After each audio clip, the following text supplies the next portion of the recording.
Hello and welcome back to my channel. Today I'm going to be sharing my sourdough focaccia recipe, which is a little bit complicated, but after making sourdough for a little while, I got a little bit tired of just the sourdough loaves, so I decided to make something a little bit different.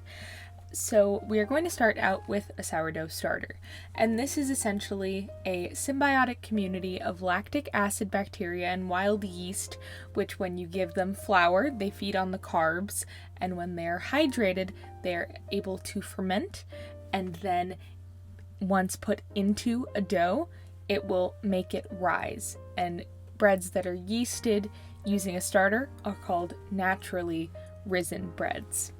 So we start out with 170 grams of our starter, and then we're going to mix that with 325 grams of room temperature water and 1 tablespoon of honey, and we're just going to whisk that together.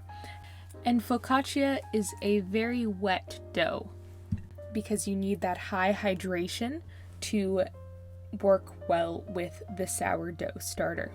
So once that is mixed together, we are going to add in 460 grams of flour, and I'm doing all of this by weight just to be more precise, and it is actually kind of easier than using measuring cups as well. So sourdough was invented either by the Etruscans before the Roman Empire or in first millennium ancient Greece, and the name means hearth bread, as it was baked in the hearth, and as the Roman Empire grew, focaccia was spread all over Europe, and that's why it's so popular there. So once you have the flour in, you just want to mix it all together. I'm just still using that fork. You can use a spatula. You could also use your hands. And then we're just going to let this rest for about 30 minutes. And then after that, we're going to put it onto our stand mixer. We're going to add 1.5 teaspoons of salt, and the first time that I made this recipe, I actually forgot the salt because I didn't add it in the beginning, but you don't want to do that or else it has the potential to kill or just damage your yeast so that you won't get as much of a rise, but adding it in at this point will still allow it to rise. So you're just going to mix this on medium speed for about 8 minutes. The dough will become really elastic, and it's still pretty wet because of the high water content. It's pretty sticky, so you want to keep it in the bowl, and then we're going to let it rise for another 3 to 4 hours.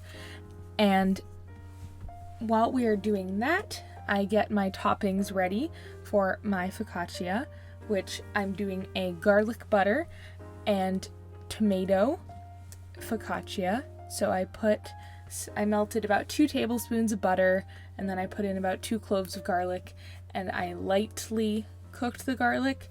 You don't want it to get crispy or else it will burn once you put it onto the focaccia.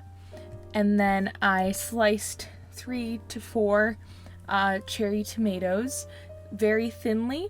You don't want them to be too thick or else they will add a place in the dough where they will release all of their water, and then it will become soft there.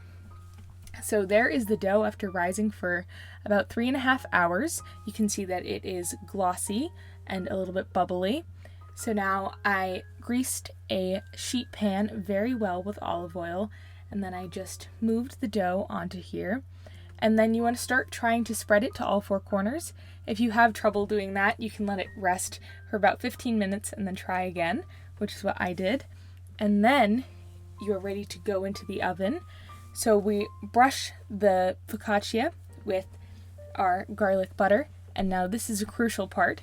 You want to poke your focaccia through to the bottom of the pan with your fingers, as this will prevent large air bubbles from coming to the surface, and you want to keep that irregular, airy texture. And then you just want to press in very well your sliced tomatoes. And then I added on top some dried oregano, about 2 teaspoons, as well as some flaked sea salt. And then it is ready to go into the oven. So I baked it at 425 degrees for about 20 to 25 minutes.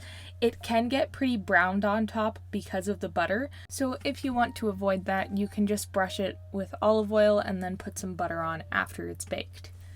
So out of the oven, you can see that it's got some nice rise, not too much. I put on some fresh basil on top as well.